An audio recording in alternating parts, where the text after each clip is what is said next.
സ്വാമി, ഈ ഹിന്ദു മഹാസഭയുടെ അധ്യക്ഷനായി ഇപ്പോൾ സ്വാമിയെ തിരഞ്ഞെടുത്തിരിക്കുകയാണ്. ആദ്യം തന്നെ അതിന് അഭിനന്ദനങ്ങൾ. ഒപ്പം തന്നെ ഈ ഹിന്ദു മഹാസഭ എന്താണ്, ഇതിൻ്റെ ഉദ്ദേശ ലക്ഷ്യങ്ങൾ എന്താണ് എന്ന് ഒരു സാധാരണക്കാർക്ക് എല്ലാവർക്കും അറിയാവുന്നതല്ല. അതിനെക്കുറിച്ചൊന്ന് വിശദമാക്കാമോ? സാധാരണക്കാർക്ക് ഹിന്ദു മഹാസഭയെ പറ്റി അറിയില്ല എന്ന് പറയുന്നത് തന്നെ ഏറ്റവും വലിയൊരു വേദനാകരമായ ഒരു കാര്യമാണ്. കാരണം ഹിന്ദുസ്ഥാൻ്റെ ആദ്യത്തെ പൊളിറ്റിക്കൽ പാർട്ടിയാണ് ഹിന്ദു മഹാസഭ. 1915 ഇത് സ്റ്റാർട്ട് ചെയ്യുന്നത്. അതിനുശേഷമാണ് പിന്നെ ജനസംഘ് വരുന്നത്. ജനസംഘിന് ശേഷമാണ് BJP വരുന്നത്. ഇപ്പം BJPയുടെ മുത്തശ്ശനാണ് ഹിന്ദു മഹാസഭ എന്ന് പറയുന്നത്.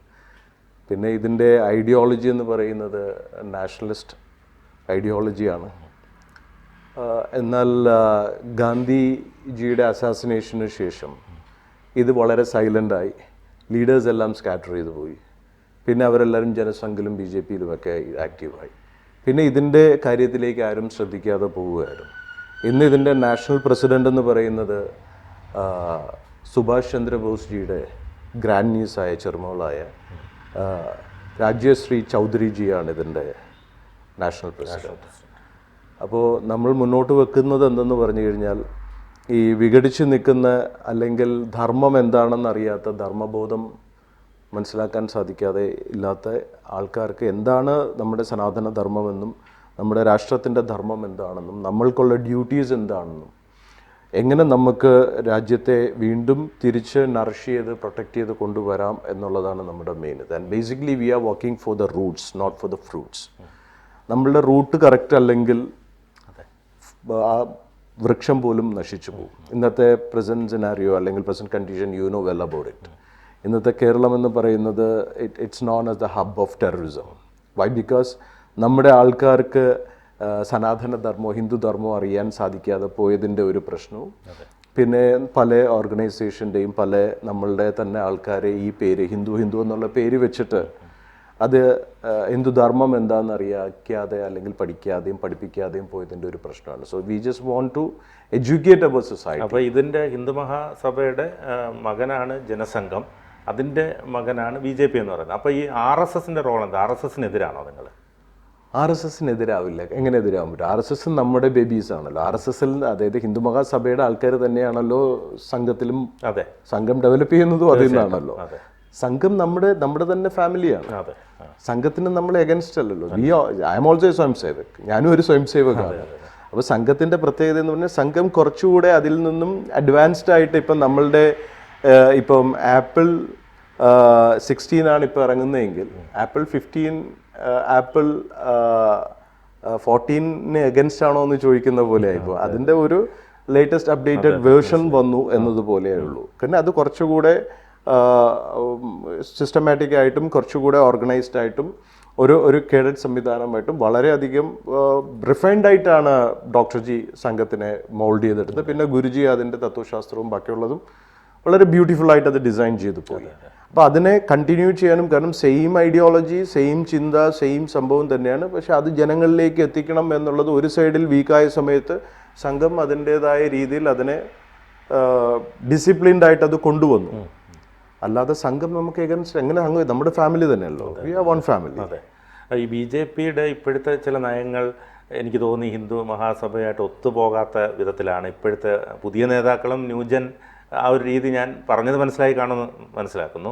അപ്പോൾ ചില നയങ്ങൾ BJP ഇപ്പോൾ കോൺഗ്രസ്സിൽ നിന്ന് വരുന്നവരെ വളരെയധികം ഹാർദവമായി സ്വീകരിച്ചു കൊണ്ടുപോകുന്നതും അങ്ങനെയൊക്കെയുള്ള, കാരണം വളരെ വർഷങ്ങളായി ഇതിനു വേണ്ടി സ്വയം സേവകരായി വന്ന് പ്രവർത്തിച്ച് വരുന്നവരെയൊക്കെ മാറ്റിക്കൊണ്ട് ഇപ്പം സ്ഥാനാർത്ഥിത്വ നിർണയത്തിൽ വന്നാൽ പോലും നമ്മൾ മനസ്സിലാക്കുന്നത് ഇന്ന് വരുന്ന ആളിന് നാളെ ഏറ്റവും വലിയ പദവികൾ കൊടുക്കുന്ന ആ ഒരു ലൈനിനോട് എങ്ങനെയാണ് ഹിന്ദു മഹാസഭ പ്രതികരിക്കുന്നത്? ഒരിക്കലും അത് ഹിന്ദു മഹാസഭ മാത്രമല്ല, ഒരു യഥാർത്ഥ ധർമ്മബോധമുള്ള ഹിന്ദുവും ഒരു സ്വയം സേവകനും അത് അംഗീകരിക്കില്ല. കാരണം ഹിന്ദു മഹാസഭയുടെ ചിന്ത തന്നെയാണ് യഥാർത്ഥ സ്വയം സേവകർക്കുള്ളത്. യഥാർത്ഥ സ്വയം സേവകരും സംഘീം എന്ന് പറഞ്ഞ രണ്ടും രണ്ടാണ്. അതായത് സംഘം എന്താണെന്നും ഹിന്ദു മഹാസഭയുടെ ഐഡിയോളജി എന്താണെന്നും ഒക്കെ അറിയുന്നവരാണ് സ്വയം സേവക്സ് എന്ന് പറയുന്നത്.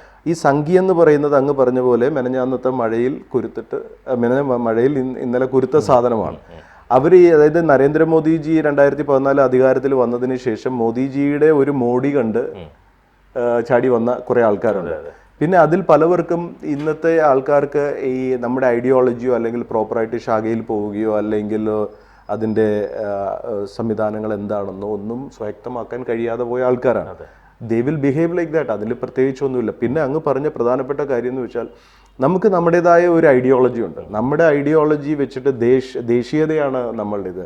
ഇപ്പോൾ ഹിന്ദു മഹാസഭയുടേതായിക്കോട്ടെ, യഥാർത്ഥ ഒരു ധർമ്മപുത്രൻ്റെ ഇതെന്ന് പറയുന്നത് our first concern is our country, our culture and our citizen. അപ്പം നമ്മുടെ കൺസേൺ എന്ന് പറയുന്നത് ഈ 3 കാര്യമാണ്. അപ്പം നമ്മളുടെ സംസ്കാരം, നമ്മളുടെ രാജ്യം, നമ്മുടെ ജനത. അപ്പം ഇതിന് ഭീഷണിയാവുന്ന വിധത്തിൽ അല്ലെങ്കിൽ ഇതിനെ ബുദ്ധിമുട്ടിക്കുന്ന ഒരു കാര്യത്തിനും ഹിന്ദു മഹാസഭ മുന്നോട്ട് വെക്കില്ല. പിന്നെ ഹിന്ദു മഹാസഭയുടെ നേരത്തെ ഞാൻ സൂചിപ്പിച്ചതുപോലെ പ്രോപ്പറായിട്ട് ഇതിനെ അഡ്വക്കേറ്റ് ചെയ്യാനും ഇതെന്താണെന്ന് മനസ്സിലാക്കി കൊടുക്കാനുമുള്ള ഒരു ലീഡർഷിപ്പ് ഇല്ലാത്തത് കൊണ്ടും ജനങ്ങൾ അതിൻ്റെ ആ ഒരു മഹത്വം മനസ്സിലാക്കാതെ പോയി. പിന്നെ BJPയുടെ ഇപ്പോഴത്തെ കാര്യം, അവർ കൂടുതൽ സെക്യുലറിസം കാണിക്കുന്നു, അല്ലെങ്കിൽ കുറേ പേര് ഇതിലേക്ക് കോൺഗ്രസ്സുകാരെ, അല്ലെങ്കിൽ മെയിൻ നമ്മൾ ഒപ്പോസ് ചെയ്യുന്നത് ഈ കോൺഗ്രസ് എന്ന് പറയുന്നത് ആക്ച്വലി 2 ബ്രിട്ടീഷുകാർ തുടങ്ങിയ പാർട്ടിയാണ്. കമ്മ്യൂണിസ്റ്റ് പാർട്ടി എന്താണെന്ന് വെച്ച് കഴിഞ്ഞാൽ ഒരു കുടിയേറ്റ പാർട്ടിയാണ്. അപ്പോൾ ഇതിലൊക്കെ ഹിന്ദുക്കൾ ശക്തമായിട്ട്, ഇതിനകത്ത് പല ഹിന്ദുത്വവാദികളും നല്ല ചിന്തകളുള്ളവരും ഇതിലുണ്ട്, നല്ല പോലെ ഉണ്ട്. പക്ഷെ അവർക്കൊന്നും ഈ പറയുന്ന പോലെ ഹിന്ദു മഹാസഭയുടെ കഥയെപ്പറ്റി അല്ലെങ്കിൽ ഇതിൻ്റെ ചരിത്രത്തെ, പരമ്പരയെ പറ്റി അറിയാതെ പോകുന്നു. പിന്നെ ഈ കോൺഗ്രസിൽ നിന്നും വന്നവരെ എന്തിനാണ് ഇതിൽ അക്കോമഡേറ്റ് ചെയ്യുന്നതെന്ന് നമ്മൾ പലവരും ചോദിച്ചിട്ടുണ്ട്. നമ്മളത് ചോദിച്ചുകൊണ്ടും ഇരിക്കുകയാണ്. കാരണം അവർ പോസ്റ്റ് ഓറിയൻറ്റഡ് ആണ്. They want to make money and they need a post. For that post they just intruding in to Congress ഇതിലേക്ക് വന്നുകൊണ്ടിരിക്കുക. And we left home not for any post but for a cause. ഇത് PP മൂന്തേട്ടനായ എൻ്റെയും കൂടെ ഗുരുവാണ്. അദ്ദേഹം അടക്കം എന്നും പറയുന്ന ഒരു വാക്കായിരുന്നു. അപ്പം നമ്മൾ വീട് വിട്ടിറങ്ങിയത് ഒരു പോസ്റ്റിന് വേണ്ടിയല്ല. We are least bothered about post. കാരണം ഒരു കല്യാണം കഴിക്കണമെന്നില്ല ഒരു കുട്ടി ഉണ്ടാക്കാൻ, ശരിയല്ലേ? അതുപോലെ തന്നെ ഈ പോസ്റ്റ് എന്ന് പറയുന്നത് ഇന്ന് ആൾക്കാർ വിചാരിക്കുന്നത് ഒരു പോസ്റ്റ് കിട്ടിയാലേ എന്തെങ്കിലും ചെയ്യാൻ പറ്റില്ല. അത് പോസ്റ്റ് കിട്ടിയാൽ ചെയ്യാൻ പറ്റുന്നത് they just want to make money out of this. They just want to get some kind of identity and they want to do some kind of deals. Just for that reason, our people are just thinking about post. And we don't want any post. We want to do something for the society, something for our own group, our own cult. That's a main agenda and main mission of us.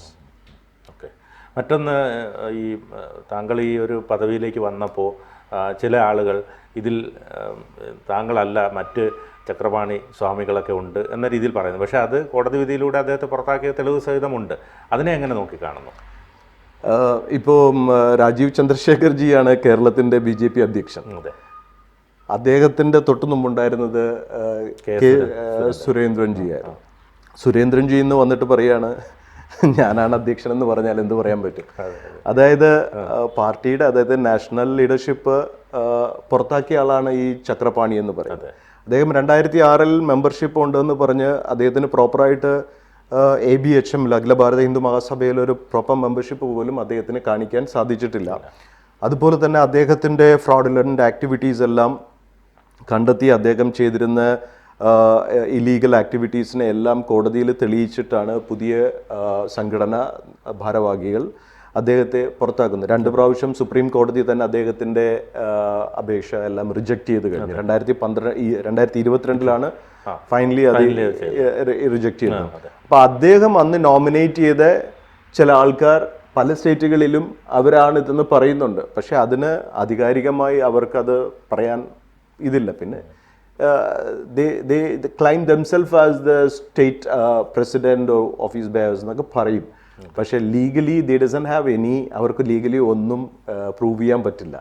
പിന്നെ ആർക്കിപ്പം നമുക്ക് ഇപ്പം ഞാൻ Indian പ്രധാനമന്ത്രിയാണെന്ന് പറഞ്ഞിരുന്നു കഴിഞ്ഞാൽ accept ചെയ്യാൻ പറ്റില്ല. അതുപോലെ തന്നെ ഇപ്പം ഞാൻ മോഹൻലാലാണെന്ന് പറഞ്ഞ് അക്സെപ്റ്റ് ചെയ്യാൻ പറ്റില്ല.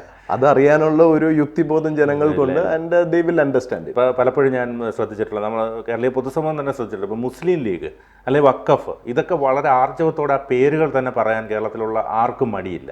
പക്ഷേ നമ്മൾ ഹിന്ദു എന്നുള്ളൊരു പേര്, ഹിന്ദു മഹാസഭ എന്നൊക്കെ പറയാൻ ഇതിലുള്ളവർക്ക് പോലും ഒരു ചെറിയ ബുദ്ധിമുട്ടുള്ളതുപോലെ തോന്നിയിട്ടുണ്ട്. അതെന്തുകൊണ്ടാണ് അങ്ങനെ സംഭവിക്കുന്നത്? ഒന്നാമത്തെ കാര്യമെന്ന് പറയുന്നത് നമ്മളുടെ, അതായത് ഈ നമ്മളുടെ സംസ്കാരത്തിൻ്റെ മഹത്വം അറിയാതെ പോയതാണ് അതിൻ്റെ ഏറ്റവും വലിയൊരു പ്രശ്നം. പിന്നെ ഉള്ളതെന്ന് പറഞ്ഞാൽ നമ്മളെ ഈ ആൾക്കാർ കുറച്ച് ഓപ്പർച്യൂണിസ്റ്റുകളാണ് നമ്മളെ എപ്പോഴും കൺട്രോൾ ചെയ്തുകൊണ്ടിരുന്നത്. അപ്പം നമ്മുടെ നാട്ടിൽ ഈ അവസരവാദം, ഇപ്പോൾ 10 പേര് വന്നിട്ട് നല്ലതായി, അത് കൊള്ളാം, അപ്പോൾ മുസ്ലിം അല്ലെങ്കിൽ ക്രിസ്ത്യൻ മറ്റ് മതങ്ങൾ ഇതിനെയൊക്കെ സപ്പോർട്ട് ചെയ്യുമ്പോൾ അവർ കൂടുതൽ ഇവരെ സന്തോഷിപ്പിക്കുകയും കൂടെ നിർത്തുകയും ചെയ്യുമ്പോൾ ഇവരുടെ ഉള്ളിൽ ഒരു ഫീലുണ്ട്, ഇതാണ് നല്ലത്, ഇതാണ് ശരി. പക്ഷേ അപ്പുറത്തെ സൈഡിൽ നിന്നും ഇവർ നമ്മളുടെ കാര്യങ്ങൾ എങ്ങനെയാണ് കൈകാര്യം ചെയ്യുന്നതെന്ന് പലപ്പോഴും പല അനുഭവങ്ങളിൽ നിന്നും വ്യക്തമാവുന്ന കാര്യമാണ്. എന്നാൽ നമ്മളുടെ ക്വാളിറ്റി അല്ലെങ്കിൽ നമ്മളുടെ പൈതൃകം, നമ്മുടെ ലെഗസി, ഇതൊക്കെ നമുക്ക് അറിഞ്ഞാലല്ലേ നമ്മൾ അതിനെ പ്രൊമോട്ട് ചെയ്യേണ്ട ആവശ്യമുള്ളൂ. അത് അറിയാതെ പോകാൻ അതിന് കാരണം ഇവിടുത്തെ നമ്മുടെ ഹിന്ദു കുടുംബങ്ങളിൽ പ്രോപ്പറായിട്ടൊരു എഡ്യൂക്കേഷൻ സിസ്റ്റം ഇല്ല, സ്പിരിച്വൽ എഡ്യൂക്കേഷൻ സിസ്റ്റം ഇല്ല. അപ്പോൾ സ്പിരിച്വൽ എഡ്യൂക്കേഷൻ സിസ്റ്റം കൊടുക്കേണ്ടത് ആരാണ്? ഇവിടുത്തെ മഠങ്ങളും മഠാധിപതികളും ഇവിടുത്തെ സന്യാസി വര്യന്മാരും ഇവിടുത്തെ ആൾക്കാരുമാണ്. പിന്നെ ഹിന്ദു എന്ന് പറഞ്ഞു കഴിഞ്ഞാൽ ഒരു ഒരു ഒരു ജനറലായിട്ട് കിടക്കുന്ന ഒരു സാധനമാണ്, ഒരു ഒട്ടും ട്രെയിൻഡ് അല്ല. അതുപോലെ തന്നെ പ്രോപ്പറായിട്ട് അതിന് വേണ്ടിയിട്ടുള്ള സിസ്റ്റം ഫങ്ഷൻ ചെയ്യാൻ വേണ്ടിയിട്ട് ഒരു സംവിധാനവും ഇല്ലാത്തതാണ് ഈ അവസ്ഥയ്ക്കുള്ള കാരണം. അതിൻ്റെ ഫൗണ്ടേഷൻ ഇല്ല. ഫൗണ്ടേഷൻ ഇല്ലാതെ 10 നിലയും 100 നിലയും കെട്ടിപ്പൊക്കി കഴിഞ്ഞാൽ അത് 4 മരിച്ചിനൊക്കെ പൂന്നി വെച്ചിട്ട് 10 നില കെട്ടി വെച്ചാൽ എങ്ങനെ ഇരിക്കും? ആ അവസ്ഥയിലാണ് ഇന്ന് വരെ ഇത് പൊയ്ക്കൊണ്ടിരിക്കുന്നത്. അപ്പം ശ്രീനാരായണ ഗുരുവിൻ്റെ ദർശനം പോലും കൃത്യമായിട്ട് അറിയില്ല, ചട്ടമ്പി സ്വാമി പഠിപ്പിച്ചു കൊടുത്ത കാര്യങ്ങൾ അറിയില്ല. അതുപോലെ തന്നെ നമ്മളുടെ ഇവിടുത്തെ ഗുരുവര്യന്മാർ പറഞ്ഞു കൊടുത്തത് പഠിപ്പിക്കാനും വീണ്ടും അത് ഇതാക്കാനും അറിയില്ല. അപ്പം ആ പ്രോപ്പർ സ്പിരിച്വൽ ബേസ് ഇല്ലാതെ വരുമ്പോൾ സ്വാഭാവികമായി ആൾക്കാർ ഇങ്ങനെ തന്നെ പോകും. അത് മറ്റുള്ളവർക്ക് അഡ്വാൻറ്റേജ് ആവും. നമ്മുടെ അജ്ഞതയാണ് മറ്റൊരാളുടെ അനുഗ്രഹം. കൂടുതൽ വാർത്തകളും വിശേഷങ്ങളും നിങ്ങളിലേക്ക് എത്താൻ ABC മലയാളം സബ്സ്ക്രൈബ് ചെയ്യുക, ബെൽ ബട്ടണും അമർത്തുക.